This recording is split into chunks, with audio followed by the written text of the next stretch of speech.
Praise the Lord. We welcome you in the name of Jesus. This is new life in Jesus. We thank God for a beautiful day that He created to us. God is still protecting us. He's worthy to be praised. We welcome you. I welcome those that I'm with. I welcome the worshippers. God bless you. I welcome Jimmy, the interpreter, Nikita, our pastor John Jagi. God bless you for a blessed morning. And she's also Rita Mutesi. God bless you.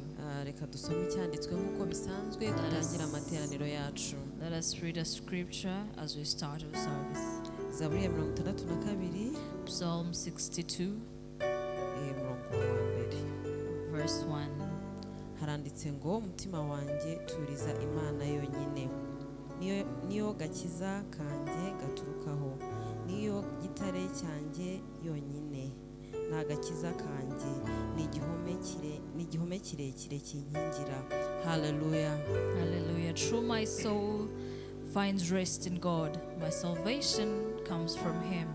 Truly, He is my rock and my salvation. He is my fortress. I'll never be shaken. Hallelujah. Ngo ntago nzanyeganyezwa. I'll never be shaken. Reka imitima yacu turize Imana kino gitondo. Let our hearts be calm before God. Iturize Imana tuyiramya.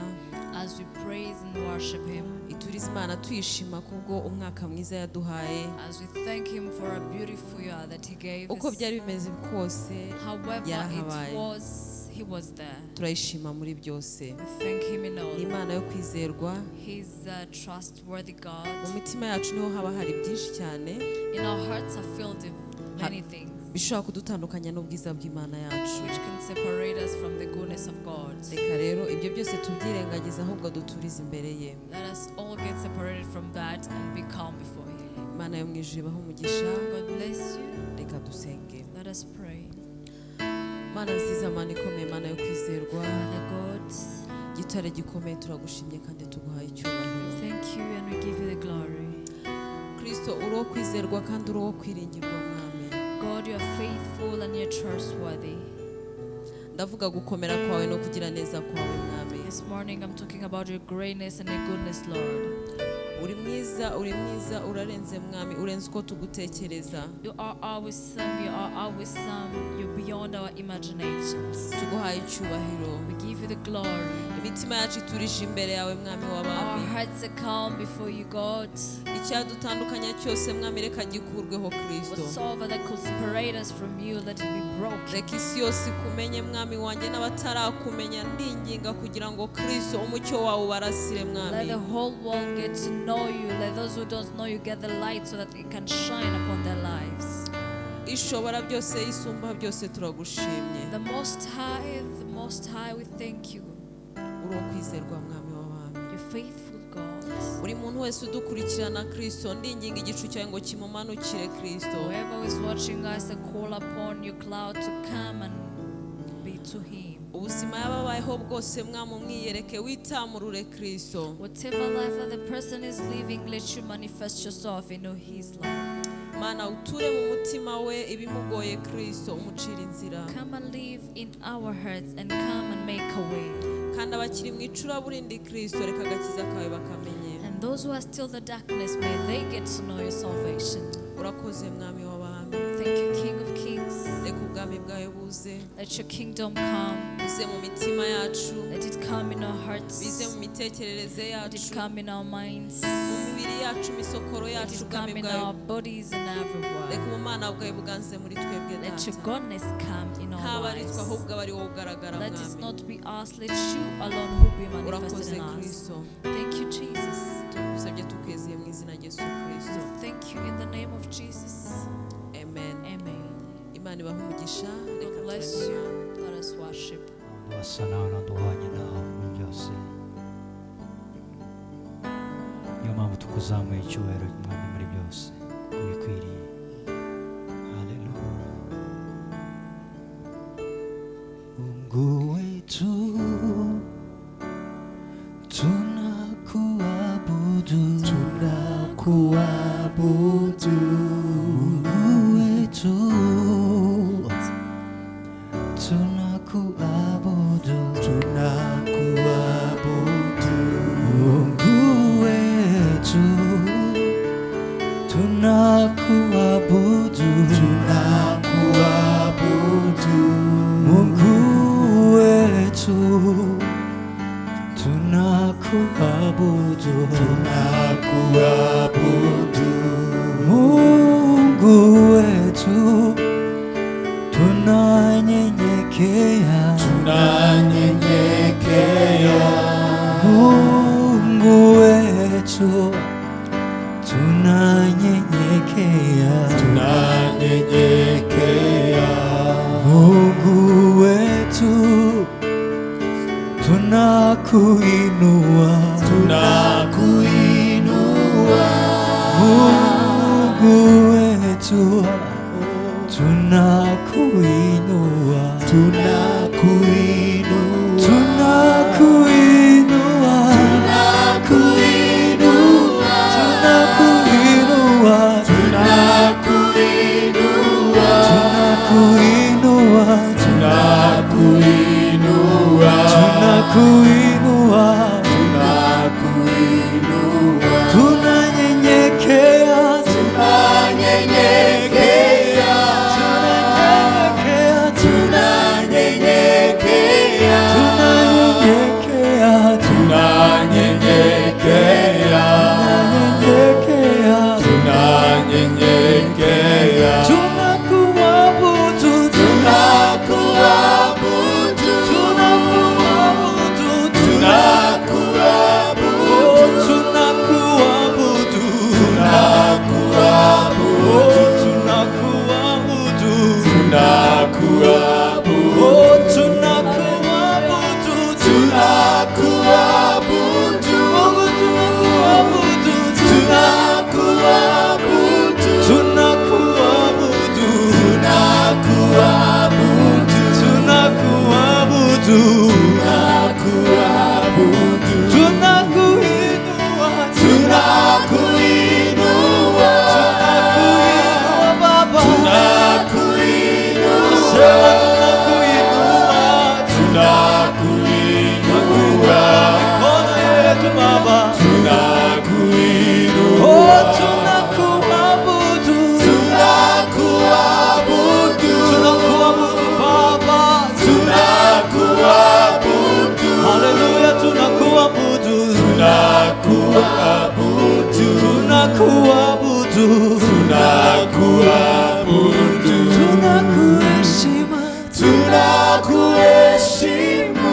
tunakuheshimu, Tunakuheshimu. haleluya, Tunakuheshimu. haleluya Baba, Tunakuheshimu. tunakuabudu, Tunakuabudu. tunakuabudu, Tunakuabudu. tunakuabudu Baba, Tunakuabudu. haleluya, Tunakuabudu. tunakuabudu, Tunakuabudu. sema Baba, tunakuabudu Baba, Tunakuabudu. hakuna Mungu kama wewe Baba, tunakuabudu, haleluya, Tunakuabudu. tunakuabudu, Tunakuabudu. tunakuabudu Baba, Tunakuabudu. tunakuabudu, Tunakuabudu. haleluya, Tunakuabudu. tuguhaye icyubahiro mwami w'abantu, nawe undi wasa nawe, tunakuabudu, tunanyenyekea mbele zako Baba, tunakuheshimu, sema Mungu kama wewe Baba, haleluya, uinuliwe, uabudiwe, uheshimiwe, haleluya. We give you glory, Lord, we worship your holy name. You are holy and you are worthy to be praised, you are worthy to be lifted high. You are worthy to be given glory, Lord. No one like you, King Jesus. You deserve praise. You deserve glory. We worship you this morning. We give you glory. No one like you, Lord. No one comparable to you. Jesus, you are holy. You are holy, Lord. You are holy, King Jesus. You are holy. You are holy. Holy. You are holy. King of kings, Lord of lords. You are holy. Holy. You are holy. King of kings, Lord of lords, I worship you. King of kings, Lord of lords, I worship you. Sing holy, holy. Holy. You are holy. You are holy. King of kings, King of kings, Lord of lords, you are holy. Say it again, holy, holy. Hallelujah. You are holy.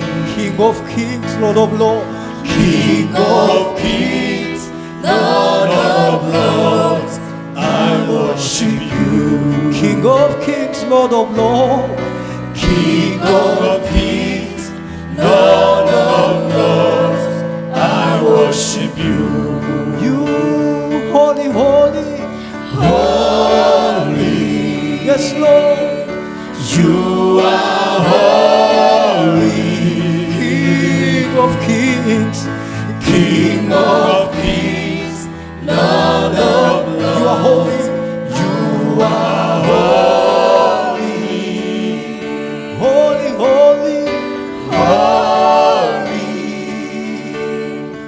You are holy. King of kings, Lord. King of kings, Lord of lords. I will say that King of kings, Lord of lords. King of kings, Lord of lords. I worship you. Deserve the worship, King of kings, Lord of lords, in this morning. King of kings, Lord of lords. I worship you. With all my voice I say, King of kings, Lord of lords, I worship you. King of kings, Lord of lords. I worship you. I worship you. I worship you this morning, King of kings, Lord of lords. King of kings, Lord of lords. I worship you. I worship you. You deserve the glory, Lord. We give you glory. We worship you, King of kings. No one like you, Lord. No one comparable to you, Jesus. You are the King of kings, Lord of lords. We worship your holy name. King of kings, hallelujah, Lord of lords. I worship you. I worship you. King of kings, Lord of lords. King of kings, Lord of lords, I worship you. Amen. Amen. Urakoze mwami w'abantu. Thank you, Lord. Urakoze igitare gikomeye. Thank you, our fortress. Tuze gukomera kwawe no kugira neza kwawe. Talking again about your greatness and your goodness, Lord. Yesu abaha umugisha. God bless you. Reka twakire ijambo. Let us welcome the word. Twakire n'umushumba wacu Let us welcome our pastor n'umusemuzi we. and his interpreter. Imana mwije umugisha. God bless you. Amen. Thank you so very much, Sister Rita. Worship team, you are doing great work. God bless you so much. It's a good thing to worship the Lord. Today we want to study the Word of God. We need to be ready to hear the Lord ministering to us. We are in another month of December, turi mu kwezi kwa 12 coming to the close of the year. tujya tugana ku musozo w'umwaka. And we thank God because God has been good to us. Turashima Imana ko Imana yabaye nziza kuri twe, He has been so faithful. yabaye kwizerwa. We can talk of the grace of the Lord upon our lives. Twavuga ubuntu bw'Imana bwabaye kuri twebwe. God has protected us. Imana yaraturinze, He has been there to provide for us. yaratugaburiye, He has kept us in good health. yaduhaye ubuzima bwiza. And that's why we have the reason to thank Niyo God. mpamvu dufite impamvu yo gushima Imana. The year has been filled with challenges. Umwaka wagize ibintu byinshi So by'ibigeragezo, many things which were happening. byinshi byarabaye, Storms, waves were there. imiraba, imiyaga But byarabaye. in the midst of all those things, Ariko muri byose we can say God has been good to us. turavuga ngo Imana yabaye nziza kuri twe. I know God has also kept you. Imana ndabizi ko yakurinze. That's why you are able to watch this program today. Niyo mpamvu ushobora gukurikira iyi gahunda You are yose. able to listen to the voice of God today Niyo mpamvu wakumva ijwi ry'Imana uyu munsi. because God has been good to you. Kuko Imana yabaye nziza kuri wowe. So we thank God for what He has done. Turashima rero Imana ibyo yakoze. Today we are with Brother called Jimmy. Uyu munsi turi kumwe n'umuvandimwe witwa Jimmy, He is the one who is interpreting, niwe ugiye gusemura. and we thank God for him. Turashima Imana ko Today we want to see what the Lord has for us uyu munsi tugiye kureba icyo Imana idufitiye, as we hear the voice of God. kumva ijwi ry'Imana. I know things have been happening and things are really happening. Ndabizi ibintu biri kubaho kandi koko biraba. Somebody today Ariko ndashaka gukomeza umuntu uyu munsi wa none. that the Lord is aware. I want to talk on something that God Almighty is aware. Ndashaka kuvuga ko Imana ibyo byose irabizi. Imana Whatever which is happening in your life, ibiri kuba mu buzima bwawe byose it is not a secret before God. ntabwo ari ibanga ku Mana. God is aware. God is aware. Imana irabizi, si ibanga. You may not be fully aware of what is happening. Ushobora kuba utazi ibiri kubaho, You may be having so many questions. ushobora kuba ufite ibibazo byinshi, You don't understand what will happen in the coming year. ukaba utazi ibigiye kubaho umwaka uza, You don't know how you are going to close this year. utazi uburyo uzasoza uyu mwaka, You don't know what is next after, what has been happening. utazi ibyabayeho se.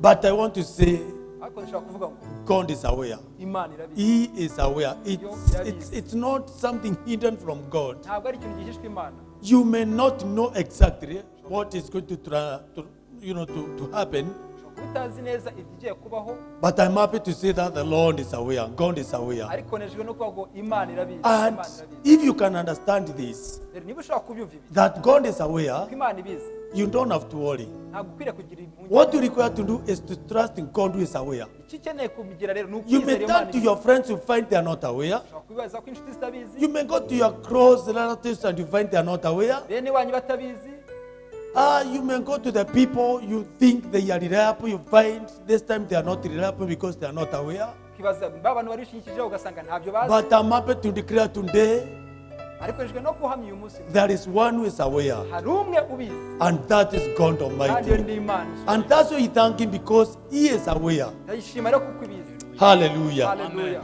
I want to base what I'm talking in the story we find in the book of Daniel.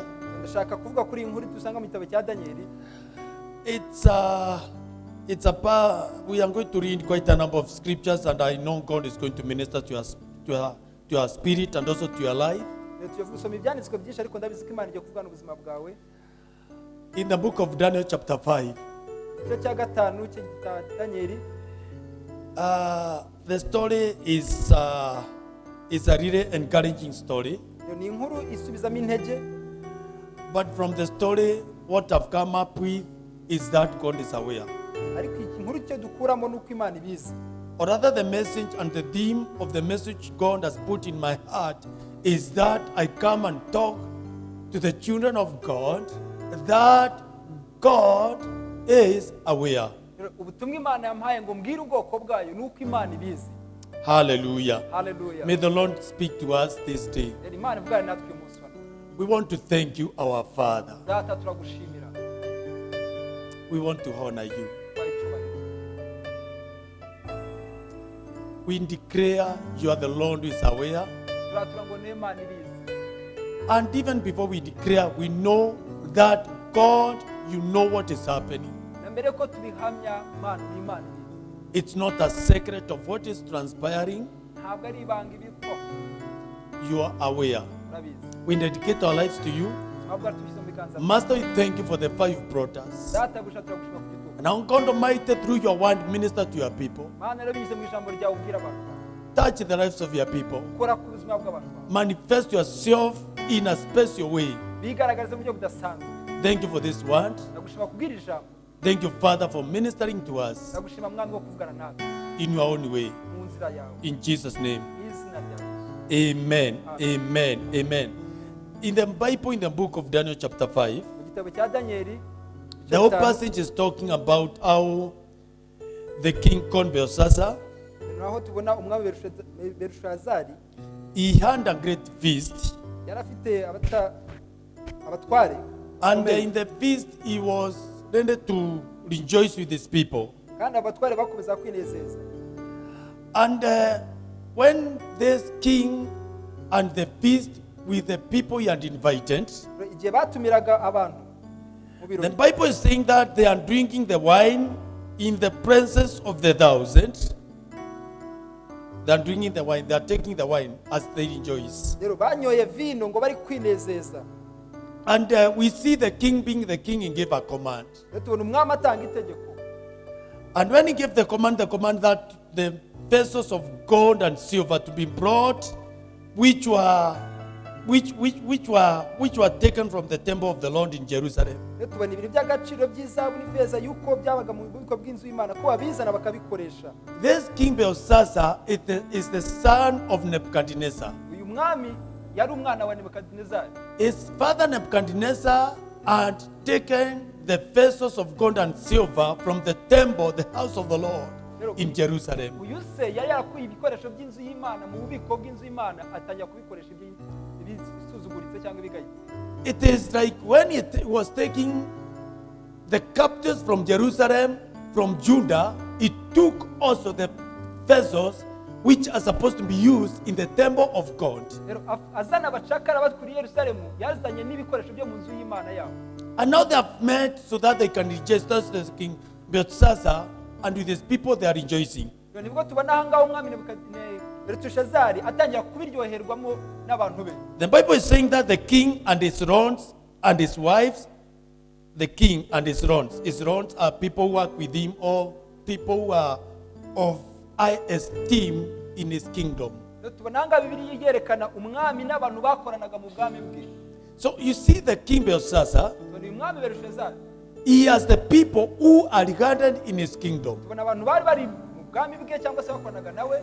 We see also his wives who are there in the feast. Tubona ko n'umugore nawe yari muri abo ngabo. The concubines were also there in the feast. N'abo ngabo rero batsinze bari kumwe nabo. The concubine, many wives, N'abagore benshi they were there also in the feast. bari kumwe nabo batanu. And as they are in that feast, they are now prepared to rejoice. Rero bari kwitegura ibyo birori. And so he sent the vessels to be brought so that he can use those vessels, those golden vessels, which were meant for God. Rero atumaho ko bazana ibyo bikoresho byo mu nzu y'Imana byagenewe inzu y'Imana kubizana mu birori byabo. And when the vessels were brought, Bazanye ibyo bikoresho. they are using them. They started now using those vessels and praising the gods of silver and bronze and iron and wood and stone. That is verse 4. Verse 4 in Daniel chapter 5.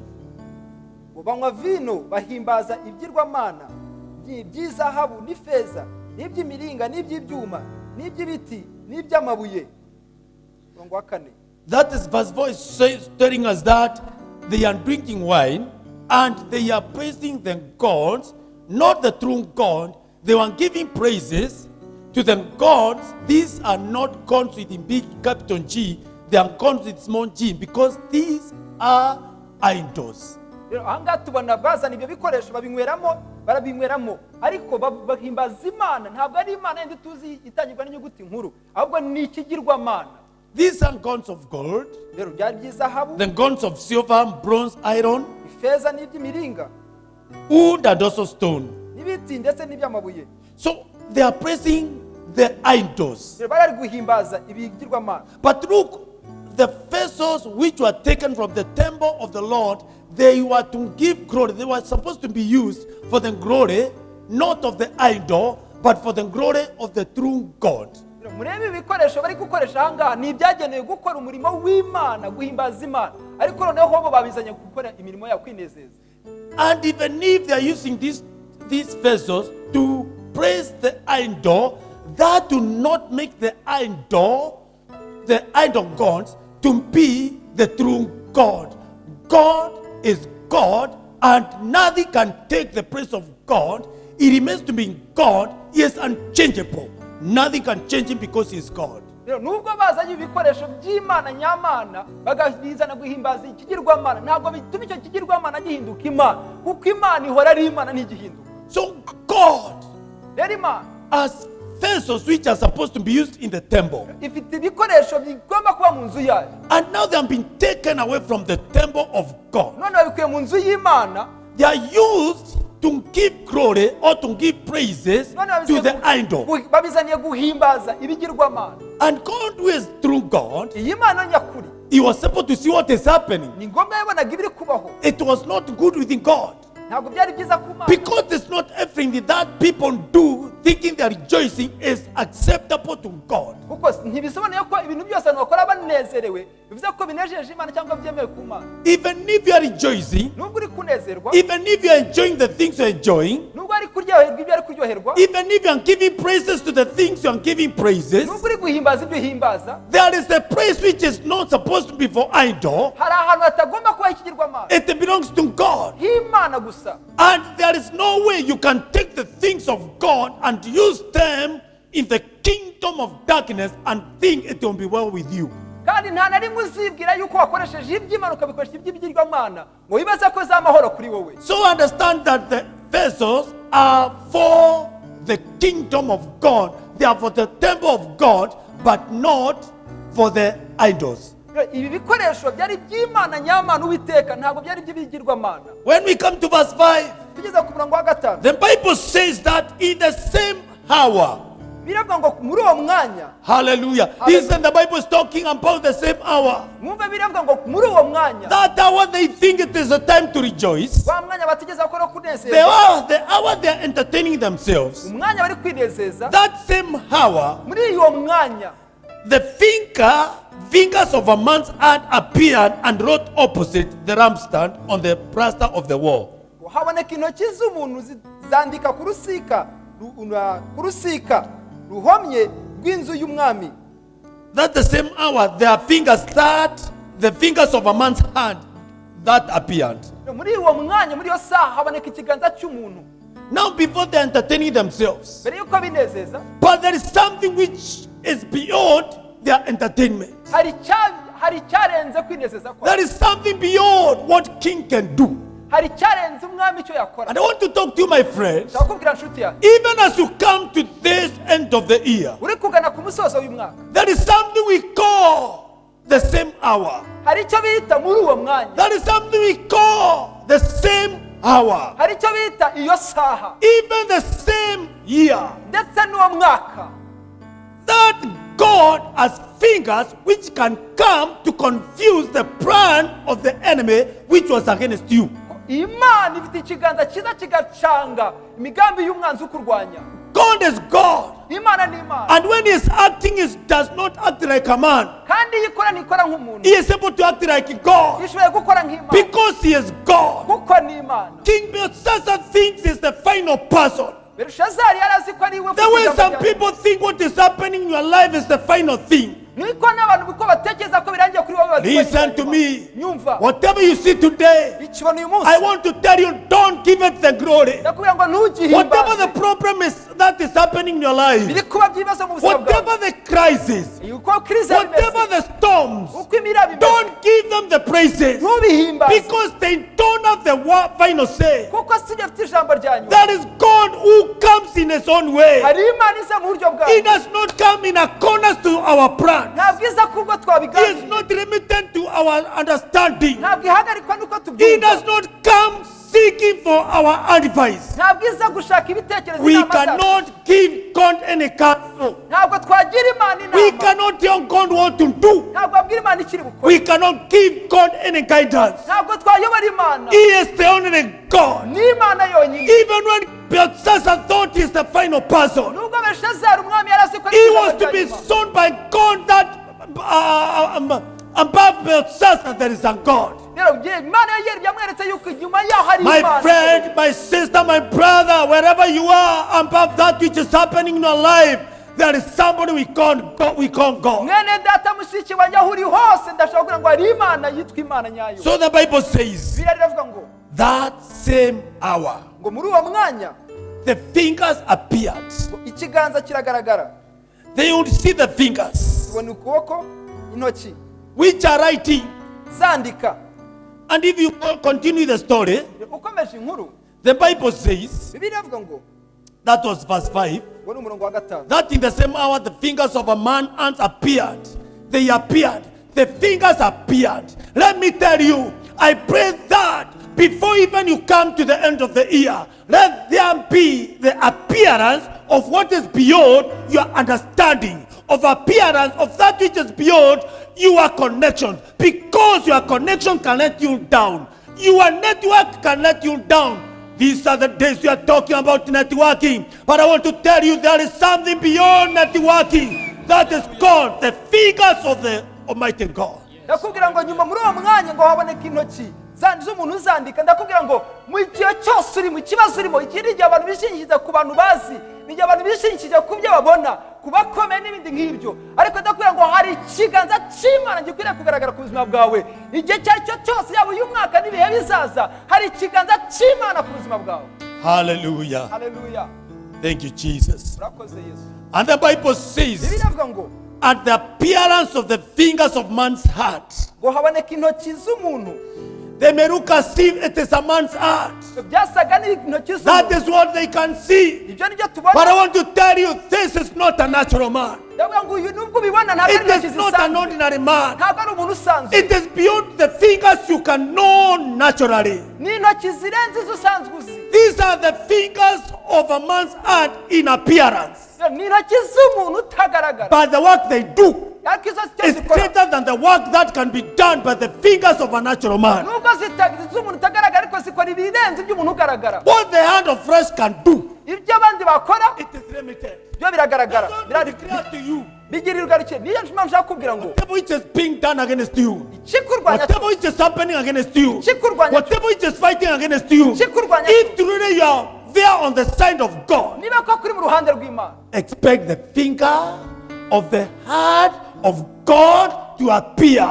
ni ngombwa ikiganza cy'umuntu utagaragara kiraza kuboneka. That is the time when God's finger appear, not to come and just work for you, but it appears so that they can work on the side of the enemy, so that the enemy who was to be entertained can realize that there is supernatural power. hari igihe ikiganza cy'umuntu utagaragara cyiza kikagaragara, kitagaragariye wowe ahubwo kikagaragarira mu mwanzi, imbere y'umwanzi wawe, kugira ngo abone imbaraga z'imana idasanzwe yawe. And the fingers were writing opposite the lampstand on the plaster of the wall. There is writing on the wall, listen to me. What is happening today in your life, it is not the final writing. There is a better thing which will be written for you. Listen to me, expect another writing. Whatever which has happened, it's not permanent. It is just but temporary. It can be rubbed off. It can be erased.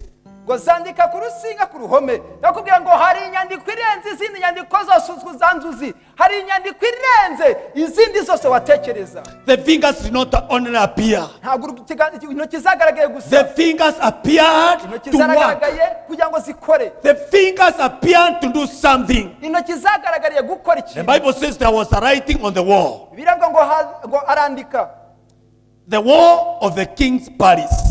ngo zandika ku ruhome rw'inzu y'umwami. I try to imagine this. It's not in the Bible, but this is my imagination. ibi ngibi ryo niri kwitekereza ku giti cyanjye, ntabwo byanditse muri bibiliya. In my house, there is a wall mu nzu yanjye hari urukuta decorated the way I want. naruteguye uko nifuza. Okay, let me put it right, because it is decorated the way my wife wants, because we are told women we are bright in color, but the wives are good, they are not bright. They are able to see, they are able to know the colors. reka mbishyire mu kuri kwabyo uko bimeze. mu by'ukuri nahasize ibara irangi ry'umugore wanjye yifuzaga, kuko baravuga ngo abagabo barishimye mu maso, ntabwo bareba. abagore nibo bafite umucyo w'amabara, w'amahitamo y'amabara. So even the way the color you see in the church, don't ask me, ask the ladies in the church, because We are told we are blind in color, but they can be able to see. So there is a decoration. There is a way the painting is done in my house. rero niba mubona mu rusengero ko haba hasa ntimuzibaze ngo ni njyewe nk'umushumba, muzabibaza abamama bo mu rusengero. Niyo mpamvu rero niko bimeze, nuko nateguye rero niko nguko byagenze n'umugore abisize. So sometimes are you putting this color? Hari igihe twibaza ngo That washyize and I found in the gypsum on the, what we call it, there is some color which was put. This color, are you okay? It's okay. Are you sure it is okay? hari igihe dushyira nk'aya mabara hejuru ugasanga ukibaza ngo aya mabara ni meza niyo. I was told you Ni wowe rero don't worry. ntugire ikibazo. For colors we know, Ku mabara turabizi, but I had to keep quiet. tugomba guceceka rwose. So what I'm saying, Icyo mvuga rero, on the walls of the palace, kuri urwo ruhome rwo these bw'ibwami, walls must have been decorated. urwo ruhome rwarasizwe But rwarateguwe. when God is coming to work, listen to Imana me. ije gukora rero, When God has come to work for you, iyo Imana ije it kugukorera doesn't matter the decoration on the wall. ntacyo bivuze iby'imiteguro iri ku rukuta. Because I know there are some people who have been decorated already. Ndabizi ko hari abantu bamaze But the gutegura, decoration which the enemy has put in your life in the year 2020, ariko mutegura abanzi bakize mu mwaka wa 2020. that decoration from your ancestors, ibyo ngibyo ni iby'abanzi bawe. that decoration from your family members, Ushobora kuba ari iby'abantu babakene the way mu muryango people wawe. have decorated you, uko baguteguye, the way people have given you a certain color, uko baguha ibara runaka, there is something beyond what people are calling you. hari ikirenze cy'abantu bakwiye. There is something that can look better than the way you've been painted. hari ikirenze icyo wowe abantu bagusiga. I know people have painted you as a failure. abantu bagusiga ko watsinzwe, People have painted you as somebody who will not succeed in life. abantu bagusiga ko ntacyo But bakora I've come mu to buzima. talk to somebody today. ariko nshaka kubwira umuntu uyu munsi, Even as I talk to myself, nanjye ubwanjye nibwira that the writing of the fingers of God, ko inyandiko they are y'ikiganza not cy'Imana limited to any kind of painting. ntabwo ihagarikwa Even if n'ibara the runaka. painting is in color red, nubwo washyiraho ibara ritukura, even if it's red color, nubwo ryaba ari ibara ritukura, the fingers of God, ikiganza cy'Imana there are better things to write on your behalf. ni cyiza kwandika mu ruhande rwawe. I mean, David, if you look at the story of David, murebye nk'inkuru ya Dawidi, he is in the bush. He is there in the bush looking at after the frog. yari mu ishyamba aragiye imukumbi w'intama. And Samuel, Prophet Samuel tells the father of David, Jesse, rero umuhanuzi Samweli abwira se Yesaya, give us your sons because one has already been appointed to be the king of Israel. amusaba ngo nazane abana be kugira ngo babasige bavamo umwami wa Isirayeli. The sons of Jesse, abahungu ba Yesaya they are 8. bari 8, But the father gives 7 sons. ariko se yerekana abahungu 7, And he says these are the sons. avuga ngo nibo bana banjye. It's like David was blacklisted. ni nk'uko Dawidi yari He akuweho, was left out. ni nk'uko yari yasizwe, The way some of you have been left out. nk'uko bamwe muri mwe mwasizwe. Be left out, but be found by the Almighty. sigwa n'abantu ariko ugaragara imbere y'Imana. Left out, but known by the Almighty. gusigwa inyuma bitavuze ko ari inyuma y'Imana. Forgotten, but remembered by the Almighty. ibagirwa mu bantu, ibagiranwe mu bantu ariko ku Mana urahagaragara. When God was sending Samuel, Imana rero ibwira Samweli, God knew yari izi ko it is not the ones which Father Jesse is going to give them. yari izi ko atari babandi papa Yesaya ari bugaragaze, Because your earthly father can mispraise you. kuko so ukubyara mu nda yakwibagirwa cyangwa But I want to akakwibeshaho. talk about one who cannot mispraise ariko you. ndakubwira utakwibeshaho. Your earthly father may forget you. so mu isi yakwibagirwa, But I thank God for Jesus when he was teaching the disciples on how to pray. ariko ndashima Imana ku bwa Yesu Kristo yigisha abigishwa be He gusenga. told to pray, he Yeah. told them to pray in this manner. yarabwiye ngo mujye musenga muri ubu buryo, Our Father ngo data wa who is twese in heaven. uri mu ijuru. It was not only our Father, ntabwo ari data wa because twese, many are the fathers. kuko benshi n'abagabo, I'm a abagabo bose father. n'abagabo. abapapa, abagabo, I'm a father. ndi umugabo, There is another father. ndi umubyaro, ndi I have a umubyeyi. father. nanjye mfite But the umubyeyi. fathers of this earth can mistake. uyu mubyeyi wo mu isi yakwibeshaho. They can be able to label you as somebody who cannot make it. They can give you a label. They can brand you. ashobora kubona ari nk'ikimenyetso runaka cyatuma ugaragara umenyekana mu buryo But runaka, God ariko Imana is able to see the label you have. ifite yo kukubona ikimenyetso kikuriho. That's why I'm saying maybe the war of the palace was created. Rero tubona ko iki gikuta cy'ibwami cyari gisizwe But the fingers of God ariko intoki have to z'Imana work also. nazo zarakoze. Listen to me. Nyumva. Even if your life there is a painting, nubwo ku buzima bwa hasizwe irangi the runaka, work umurimo w'Imana is unstoppable. ntabwo ujya uhagarikwa. The plan of God umugambi w'Imana is final. niwo wa nyuma. And so the Bible says, Iyo Bibiliya ivuga ngo hallelujah, that so the hand that the king saw the part of the heart. Now he does not see the entertainment. He can see something which has been brought from by God, so that it can take away the concentration of the king. rero umwami ngo abone intoki, izo ntoki zituma yibagirwa bya byishimo by'umunezero we. bivuze ngo hari intoki zaza zigatuma wibagirwa ibyawe wari urimo. The king has already changed his countenance. umwami ahindura umugambi. He has changed the way he was before smiling. He is no longer smiling. uko yanezerwa kuko yasekaga birahinduka. The way he was rejoicing is no longer rejoicing. uko yanezerwaga n'ibya I have bikibayeho. come to declare to you, ndashaka kugukwatura yuko whatever the enemy, the devil was rejoicing when he was thinking he is achieving against you, there will be a change of countenance of the enemy. rero ibyo umwanzi yibwiraga ko anejejwe nuko yakurwanije yakunesheje, hari ikindi kibivuguruza. And the Bible says, Bibiliya ivuga ngo and his thoughts troubled him. His thoughts, that is verse 6. ngo abibonye mu maso he hahinduka ukundi. And so that the joints of his hips were loosened and his knees knocked against each other. The knees are being told now they have to start now beating each other. ngo haboneka mu maso he hahinduka ukundi, gutekereza kwe kumuhagarika umutima, ingingo z'amatako ye zicika intege, kandi amavi ye arakomangana. bivuze ngo mu mavi ye habicitse intege, amavi arakomangana. Amavi ye arakongamana. Yani the knees are knocking each other. amavi ye bivuze ngo arakomangana. Arakomangana. Arakomangana. Hallelujah. Arakomangana. They are knocking each other. atangira gukora nawe arakomangana. The time the knees of the enemy became like, the drums we play in the church.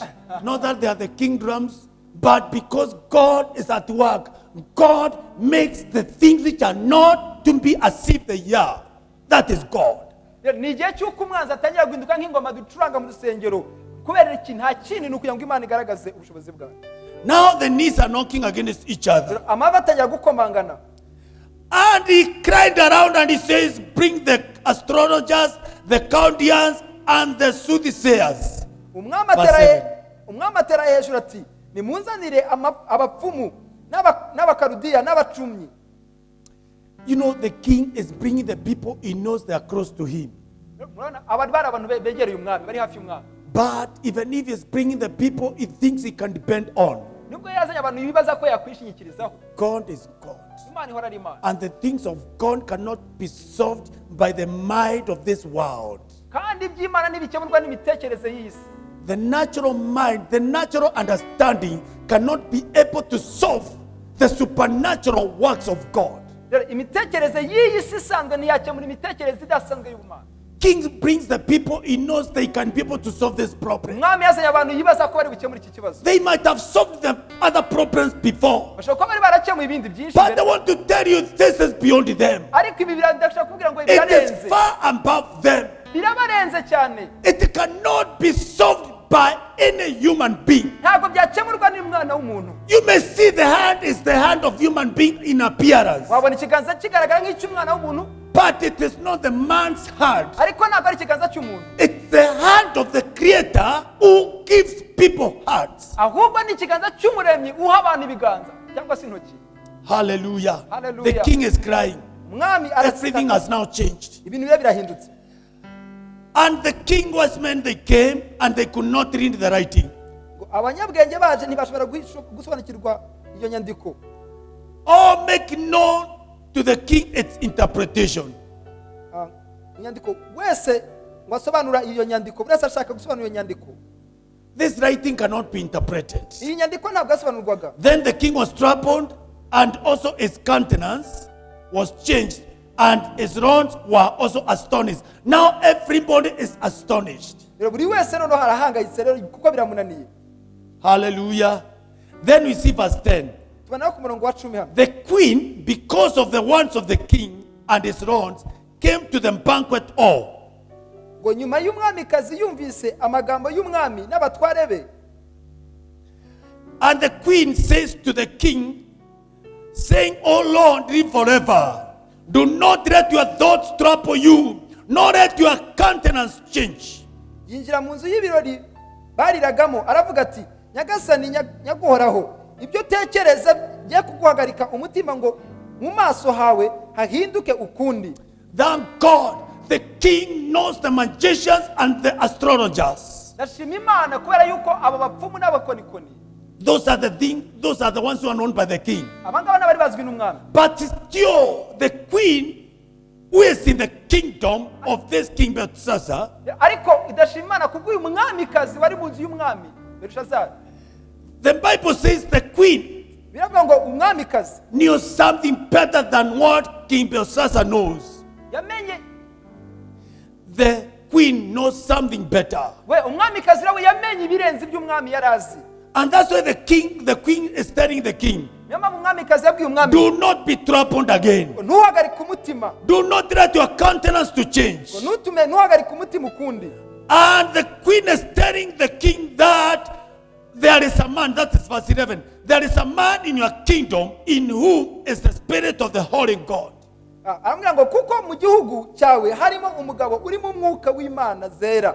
We are able to see the queen introducing somebody else in the kingdom, but does not belong to the kingdom.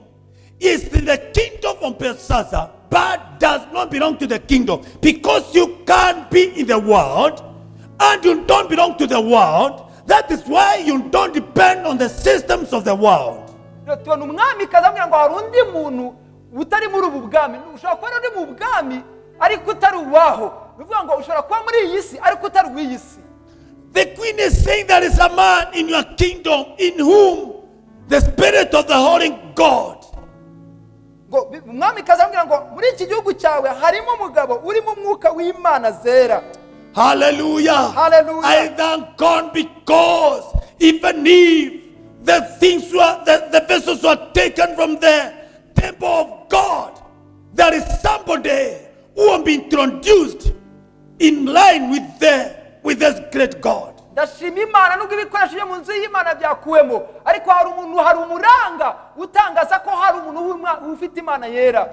The vessels were taken away. Ibikoresho nibyo The byatwawe. vessels were misused. Ibikoresho bikoreshwa nabi. But God, Ariko Imana as people in his kingdom, ifite abantu mu bwami bwayo who cannot be misused. bo badakoreshwa nabi. Now the queen is telling the king, Umwamikazi ari kubwira umwami there is somebody within your kingdom hari umuntu mu bwami bwawe who has the spirit of the living God. ufite Imana zera muri we. Hallelujah. Hallelujah. Look at this introduction. Murebe ku I gusobanura. wish you had time to look at this verse 11. There is a man in your kingdom. There is a man. Let me say, God is looking for such a person. The person who can be called. There is a man in your kingdom. Why is he a man in your kingdom? Because in him we can find the spirit of the holy God. Rero hari imbaraga z'Imana yera, hari imbaraga z'Imana idasanzwe. Bivuze ngo nubwo turi muri ubwo bwami ariko hari abandi bantu basobanurwa bavugwamo ko bafite imbaraga z'Imana yera. There is the spirit of the holy God in this man in your kingdom. Hari umwuka w'Imana uhoraho ubarimo muri ubwo. And also in the days of your father. Ndetse no mu gihe cya so, In the days of your father. ndetse no ku ngoma ya so. That means in the days of Nebuchadnezzar. Mu gihe cya Nebukadinezari. Right and understanding and wisdom. Yabonekagamo ubwenge n'umucyo. Three things, right? Harimo Understanding and wisdom. Harimo umucyo, kwitegereza n'ubwenge. In the days of your father Nebuchadnezzar. Mu gihe cya Nebukadinezari so. Right? Umucyo, Understanding gusobanukirwa and wisdom. ndetse n'ubwenge. Like the wisdom of the gods Ubwenge bw'Imana were found in him. wabusangaga muri we. And King Nebuchadnezzar, your father, Kandi so umwami Nebukadinezari the king, made him chief made him chief of the magicians, astrologers, Chaldeans, and soothsayers. ngo so yamugize umutware w'abakonikoni n'abapfumu n'abakaludaya n'abacunyi. This man was promoted in the days of Nebuchadnezzar. That is Daniel. uyu mugabo bari baramuhaye indi ntebe mu gihe cya We Nebukadineza. see Daniel being brought now into the picture. tubona noneho wazana ishusho ya We Daniel. see Daniel coming in. tubona Daniel How abizi. does he come in? ni gute abijemo? It is not because of the way he is connected to people. ntabwo ari uko yari yaraziranye n'abantu. It's not because of the way he has money in his bank account. ntabwo ari uko yari afite amafaranga runaka He kuri comes banki. in icyo yari- because of the spirit who is operating in him. icyo yarazwe ni ukwera umwuka ukwera muri we. If the spirit of God is in you, niba umwuka w'Imana ari a muri wowe, time will come igihe kizagera when you'll be introduced, igihe and buzavuga introduction will be so great. kandi kuvuga kwawe bizaba I like bihambaye. this introduction. murabiye iyi mvugo rero That in him there is light. ko muri we harimo umucyo. Hallelujah. Hallelujah. You may miss all the other things, wabura ibindi byose but don't miss light in your life. ntuzabura umucyo mu buzima You bwawe. may miss the kind of things which people are boasting with, wabura ibindi byose abantu but bagaragaza, allow the light to work in you. ariko reka umucyo ukora When there byose. is light, iyo hari umucyo you can see what is hidden. wabona ibihishwe. What is required is the light. igikenewe ni Listen to umucyo. me, child of the living Umva mwana God. w'Imana, There is a need to have light. hari igikenewe ni These umucyo. are the days of darkness. ni iminsi y'umwijima. You require light. ukeneye umucyo. We need light. dukeneye umucyo. That's what the Bible says. niyo mpamvu bibiri ivuga ngo This woman in the book of Luke chapter 15, niyo mpamvu tubona uyu mugore mu gitabo cya Luka the 15. woman who had 10 coins, uyu mugore wari ufite igiceri cy'icumi. one coin got lost. yari afite ibiceri icumi, kimwe kirabura. And after one coin got lost, nyuma y'uko kimwe kibuze, the woman wanted to get back the coin. uyu mugore ashaka kukigarura. For her to get back that coin, kugira ngo akigarure, it was not going looking for the coin. ntabwo ajya She did not go looking for the ntabwo coin. agiye kugishakisha, She started by getting the lamp ahubwo yashatse urumuri and lighting the lamp. ararucana. That means there was a lamp, bivuze ngo hari there itara, was oil. hari n'amavuta. Because lamp is not lamp without oil. kuko itara nta mumaro iyo udafite. Do you remember there are people who are not able to see the bridegroom because of the lack of the oil? uribuka batarabonye umugeni kubera ko babuze amavuta. Majority of us think the lamp is enough. bamwe bibaza ko itara rihagije. It is not enough ntirihagije until you engage the lamp and the oil. kugeza igihe uzarishyiramo amavuta. And you don't require only the lamp and the oil. kandi ukeneye itara You n'amavuta. require also the spare oil. ukeneye n'amavuta yo Because you yongeraho. don't know how long it will take kuko ntabwo uzi igihe bizatwara for the bridegroom to come. kugira ngo umugeni aze. So the woman took the lamp umugore arafata rero and urwo she rumuri, lit the lamp. arangije arucana. And after that, nyuma yaho she was able to sweep. atangira gukubura. And in the process of mu sweeping, gihe cyo gukubura she was able to get the lost coin. nibwo yabonye cya giceri cya What you cya- require, icyo ukeneye it is only the light. ni urumuri. These things you are looking for, icyo uri they are gushaka still there. kirahari, But as long as there is darkness in your life, ariko niba hari umwishe mu you buzima bwawe, cannot see those things. ntabwo uzabona icyo kintu. So in the life of Daniel, mu buzima bwa Daniyeli light was there. hari hari umucyo. I thank God ndashima Imana. because the Bible says bibiliya ivuga ngo this man, uyu muntu there is light in him. hari hari umucyo muri we, There is also hari understanding kwitegereza muri we. in the life of mu Daniel. buzima bwa Daniyeli And also there is wisdom. hari ubwenge. You require light. ukeneye umucyo. You require understanding. ukeneye kwitegereza. These are the days ni iminsi when you have an understanding. iyo ufite As a kwitegereza child of God, you shall be able to get to that which God has prepared for you. nibwo uzabona icyo Imana yaguteguriye. You require light. ukeneye umucyo. I require light. nkeneye umucyo. You require understanding. ukeneye kwitegereza. Because without understanding, udafite kwitegereza muri you wowe, are exposed to destruction. ujya imbere, uboneka imbere y'ibyagusenya. The things you are doing, ibyo uri gukora you can do them better with understanding. wabikora neza kurushaho ufite gusobanukirwa Wisdom is also key. rero ubwenge nabyo ni The ikintu wisdom that comes because you fear the Almighty God. ubwenge buzanwa no kubaha Imana. Hallelujah. haleluya, Amen. amen. Amen. Amen. And Daniel has been brought in before the king. hanyuma Daniyeli azanwa imbere y'umwami. Before him, the astrologers were brought. mbere ye hari hazanwa abo bapfumu Before him, magicians were there and also the soothsayers. n'abakonikoni n'abakoni, But they were not able to accomplish the plan. ariko ntibashoboye kuzuza umugambi Because this thing is from God. kuko ibi ngibi byaturutse ku And in order for it to be solved, kugira ngo bikemurwe it requires somebody who is connected to God. bikeneye umuntu ufatanyijwe n'uyo Mana. Daniel came daniel araza He might not have come before the others. ntabwo yaje mbere y'abandi. Listen to me, young lady. Nyumva mukobwa muto, Listen to me, young man. nyumva musore, Whoever you are, listen to me. umva It nyumva. doesn't matter who was ahead of you. Ntacyo bitwaye uri imbere What yawe. matters, Icy'ingenzi it is do you have the right ni wowe uko ufite umucyo, understanding and wisdom. kwitegereza n'ubwenge. Because the ones who were before Daniel, Kuko abaje mbere ya Daniel, they were told here, this look as if they appeared to be before. kuko bigaragara nk'uko babyagaragaye imbere yabo. I wish I had time to put this thing into perspective. Yeah. The ones who were before Daniel, they were before in appearance, but not before in the right. Because what matters is not being ahead. What matters is the right in you. Because the right in you can be able to conquer the people who went before you. Don't tell me I was there before so and so. What matters? Were you there before so and so with right, or were you there before so and so with the darkness? Rero icy'ingenzi si uko uhaba kuko bari abantu barabibonaga, ariko icy'ingenzi ni uko ufite umucyo muri wowe. Daniel icyo yarushaga abandi bamubanjirije ni uko yari afite umucyo muri we. Nawe icyo ukeneye nta kindi ni uko ufite umucyo muri wowe. That's when Jesus comes and say, Niyo mpamvu Yesu yaje avuga ngo, he came and he said, yaje avuga ngo I am the light of the world. umucyo w'isi. Why is he light of the world? Umucyo ni umucyo w'isi. Because he might have not come before the others. Kuko ntabwo yaje mbere y'abandi. But all the others who came before him, Abaje mbere ye they were not the light of the world. bari umucyo But the w'isi. one who has come now Ariko uje is able to deal with your darkness. ashobora gukuraho umwijima Let me wawe. tell you, there is a solution to your darkness. Igisubizo cy'umwijima There is wawe. a solution to them, those who seem to be ahead of you. Hari igisubizo What cy'umwijima you cy'abari imbere yawe. require, Iki cyenewe it is not another connection. ntabwo ari abandi You bantu. require the right. Ukeneye And umucyo. today I declare in the name of Jesus, Udatura let there be umucyo. right in your life. Haba umucyo Let there be w'isirayeli. right in your family. Haba umucyo Let there be w'umuryango. right in your business. Haba umucyo mu Let be business. there right in the lives of your children. haba umucyo mu bana bawe. Let there be right. Haba umucyo. I command right now. Ndategeka Receive umucyo. the right of the gospel of Akira God. umucyo w'ubutumwa Receive the right bwiza. of God. Akira May umucyo you w'Imana. experience the light. habaho umucyo. Why are you doing the things you are doing? Kuki uri gukora ibyo uri It gukora? is because you've never gone to the other side of darkness. That is the side of right. kubera icyo uri gukora ibyo ukora ni ukubera ko hari ikintu hatari hari I umucyo. pray that the Lord will transfer you Ariko ndasenga ngo Imana from the ikugaragarize. side of darkness hahandi hari umwijima to the side of right. igukura mu mwijima. We ujya are mu the mucyo. children of the light, turi abana b'umucyo. and so we need to operate in the right. dukwiriye You gukora mu require right.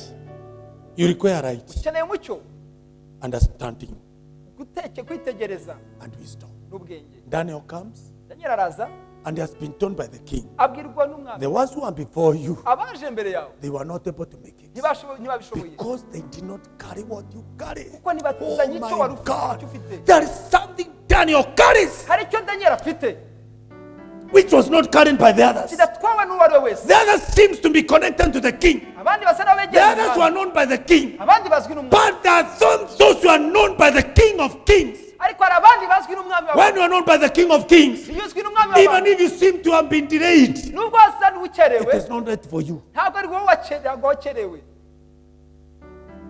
Hallelujah. haleluya. I thank God ndashimira Imana because God kuko Imana is aware irabizi that there is a Daniel. ko hari Daniel But whatever God is doing, icyo Imana iri gukora cyose. hey, when you are traveling these days, there is some form we are writing, they are calling it the rocator, so that wherever you go because of this COVID problem, you can be rocated. So you are filling a COVID form, and then it's called the rocator form, such that wherever you stay, wherever hotel you stay, anytime you can be rocated. I want to say, even in the kingdom of God, there is a form we call the rocator. When you feel that, wherever you are, even if you are not with the other people who are ahead of you, you shall be rocated. I declare you be registered in the form called the rocator form. Rero muri iki gihe cya covid hari inyandiko ku bantu bagenda mu ngendo zitandukanye, hari fomu yuzuzwa bigaragaza ahantu umuntu ari. Bivuze ngo iyo ahantu hose uri uragaragara, bagukenera bakakubona. Hari rero iyi nyandiko y'Imana, hari akantu kagaragaza abantu b'Imana aho uri hose, icyo uri gukora cyose, nubwo waba utari kumwe n'abandi bantu, aho uri wenyine Imana ikabona aho uri. I'm concluding. The ones who are before Daniel, Abari imbere ya the Daniel, astrologers, the magicians, the soothsayers, aba bakonyi, all these people, aba bantu bose they were known by the king. bazwi n'Imana, But bazwi as far n'Umwami. as God is concerned, Ariko kuba Imana gusa, in the rocator form, kuba gusa Imana they are not known. ibifite cya It kintu depends with which cy'ukumenyekana. rocator form, who knows you, the rocator form which you feel, because the rocator form of King Belshazzar, these people are there. kuri loketa ya Belshazzar aba bantu barahari kukigaragaza cya But I'm Belshazzar happy to barahari. introduce to you. Ariko Imana There is igaragaza- another locator form, Hari ikindi which is the kigaragaza. locator form of God. Hari indi Wherever form you igaragaza. are, even if you are small as David, niyo waba uri kure nka Dawidi you shall be located. uzagaragara aho uri. Hallelujah. Haleluya. We shall continue from there, Tuzakomereza aho ngaho but walk in the right of God. ariko ugendera mu mucyo w'Imana In Jesus' name. mu izina rya Yesu. If you raise up your hands, Uzamuye ibiganza byawe I'll pray with you. urasengana nawe. Let it be your prayer. Reka bisengesho ryawe. Say, Lord, Vuga ngo mwami. Lord. Mwami. Repeat after me. Say, Lord, Subiramo inyuma yanjye ngo mwami. I pray Ndasenga. that in me Ngo muri njye there will be the right of God. haba umucyo w'Imana. I receive you right now. Nakiri umucyo nonaha. I pray for three things: Nsengera ibintu bitatu. the right of God, Umucyo w'Imana, the understanding of God, kwitegereza and the wisdom of God. n'ubwenge bw'Imana. Give me those three things, Ibyo God. bintu bitatu Mana. Because with those three things, Kuko ibyo bintu bitatu I shall be able to conquer bizanshoboza gutsinda every challenge ahead of me. buri kigeragezo cyose kiri imbere yanjye. Receive the light of God. Akira umucyo w'Imana. Now receive the wisdom of God. Akira ubwenge bw'Imana. May God give you His mind, His understanding. Imana iguhe gushobora kwitegereza. In the name of Mu Jesus. izina rya Yesu. Father, we thank you, we honor you. Data turagushimira tuguha We icyubahiro. worship you for you are God. Turakuramya kuko uri You Imana. are the mighty God who is able to locate His people. Uri Imana ishobora kumenya aho I abaye. declare in this time of pandemic, Ndasenga ngo mu gihe cy'iki let your locator work now. Locate your people wherever they are. Let them be exposed reka bagaragara aho bari hose abantu bawe through you, binyuze muri by wowe, you, and for ubwawe, you. ndetse bikozwe We nawe. thank you, Lord. Ndagushima I mwana. bless you for this month of Ukwezi kwa cumi na December, kabiri nguhaye being umugisha. the last month of the year. N'ukwezi kwa nyuma I know k'umwaka. the enemy is working this month Ndabizi umwanzi akora cyane so muri uyu that kwezi. he can take away people not to see the new year. Kugira ngo batware abantu But bakora I declare in the name of Jesus, ariko ndasenga you are mu going izina to rya Yesu. preserve your people. You are going to protect your people. May you keep them now ubarinde in the name of mu Jesus. izina rya We Yesu. thank you, Lord. We bless you. We honor you Guha icyubahiro in Jesus' name. mu izina rya Yesu. Amen. Amen. Amen. Amen. Time does not allow. Ntabwo igihe kitomereye, Time does not allow for us to continue. ntabwo igihe kitomereye gukomeza. But there is also a second time Ariko hari ikindi gihe cya if kabiri. Jesus tarries. Igihe God cyose bless nawe you. ataragaruka. We are happy. We are excited to share the gospel with you. Imana ibahe umugisha. May God minister upon your life. Imana ikomeze ibagire We are neza. coming to you from New Life in Jesus, Kinyinya, Kigali. Rero duterana mu itorero rya New Life in Jesus God bless you so much. Kinya Kigali. Imana ibahe Amen. umugisha. Amen. Imana umugisha umushumba wacu. Pastor, bless you so much. Umusemuzi w'Imana umugisha. God bless Turashima you. Imana kubw'ijambo ryiza. We thank God for our beautiful word. Imana imuha umugisha kandi ikomeze kumwongerera. May God continue to bless him and anoint him.